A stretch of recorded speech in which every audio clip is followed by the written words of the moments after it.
Halo teman-teman, Assalamualaikum warahmatullahi wabarakatuh. Seperti kita ketahui bersama, 1 Desember biaya admin di semua marketplace sekarang naik. Tapi jangan hanya fokus ke biaya adminnya aja teman-teman. Ini ada biaya yang juga ikutan naik teman-teman ya. Ini saya akan coba untuk tampilkan. Sebentar, saya akan menambahkan saldo iklan saya. Sebentar. Promosi toko saya masukkan ke saldo, isi saldo, dan ini isi saldo. Kalaupun kita masukkan 500.000 ya gitu ya. Ini betul-betul ini ya, apa itu, ada satu hal yang cukup menarik, dan ini kita bisa lihat nih teman-teman. Tada! Apa yang terjadi ya teman-teman ini ya? Biaya saldonya teman-teman. Ini biaya penanganan oke lah, PPN-nya teman-teman sekarang ada PPN 11%. Jadi kalau teman-teman ngisi saldo 500.000, biayanya 55.000, luar biasa banget ya. Ini baru sadar sih saya nih, karena tadi kebetulan memang lagi kepingin ngisi saldo, dan nyatanya memang sekarang ini sepertinya pihak pemerintah mulai ngejar semuanya ya. Jadi untuk saldo kita kena. Belum lagi biaya penanganan, biaya admin dan lain sebagainya. Jadi untuk sebagai seller kita harus ekstra mikir ulang ya teman-teman kalau kayak gini ya. Bener-bener mikir ulang teman-teman.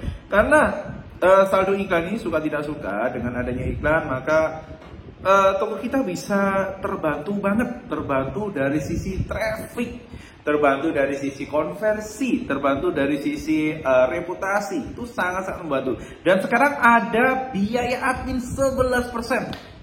Kaget saya, benar-benar kaget. Benar-benar kaget tadi. Tadi kan ada teman-teman yang nge-share, Mas, ternyata sekarang ada biaya admin nih Mas.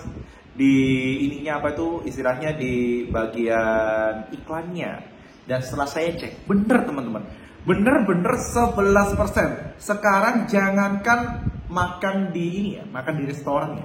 Bahkan untuk biaya admin, untuk biaya iklan, kita mau ngiklan, kita dikenai pajak teman-teman. Sekarang produk yang kita beli nih dari pabrik ini udah kena pajak ya. Yuk kita coba hitung-hitungin nih ya. Coba kita hitung-hitungin, kita hitung-hitungan ya. Oke, pertama dari pabrik nih, dari pabrik ada pajak 1 sama. Lalu kita jualan di Shopee, udah ada biaya admin.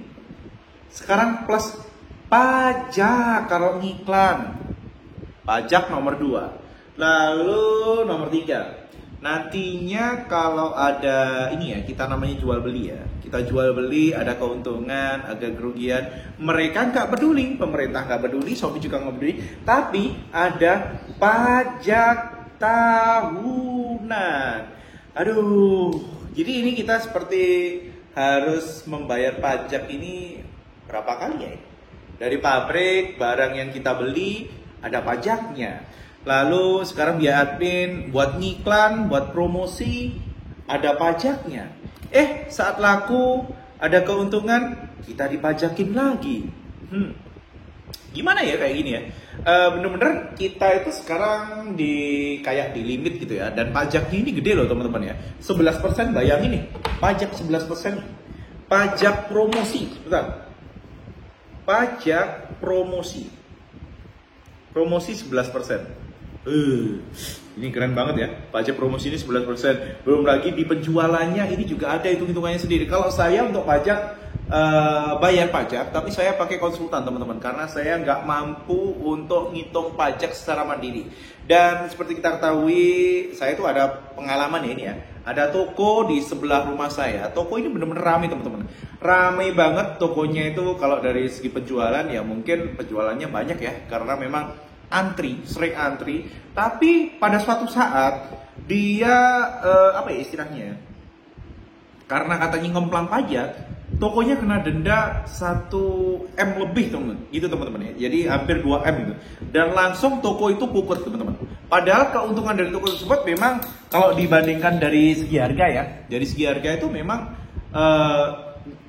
paling murah dibandingkan dengan toko lain. Ya karena harganya dia sudah ini apa itu istilahnya, mungkin dulu pokoknya aku jualan, aku ngambil keuntungan tipis, udah gitu aja pokoknya gitu aja, dia nggak lapor pajak apa gimana gitu, tiba-tiba kena permasalahan pajak. Dan kemarin saya sempat diingatkan juga beberapa tahun lalu ya, udah diingatkan sama teman-teman juga, hati-hati nanti untuk masalah pajak, hati-hati terutama di tahun 2024 sepertinya pajak itu nge-link ke rekening kita teman-teman. Jadi kalau teman-teman transaksinya cukup banyak, ya hati-hati, siap-siap aja, siap-siap saja. Dan ini terutama yang suka ini ya, yang suka mainan harga ya, yang suka mainan harga, hati-hati banget teman-teman. Karena pajak itu dia nggak melihat keuntungan kita loh, hati-hati. Yang penting transaksinya gede, dia akan kejar.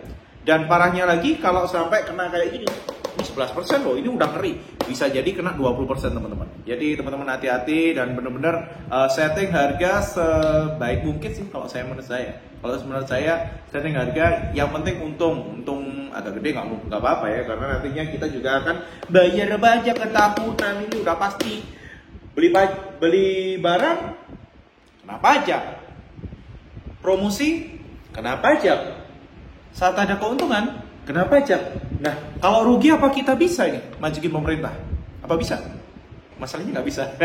Itu yang sampai sekarang masih jadi ini ya, jadi undang-undang kita ya.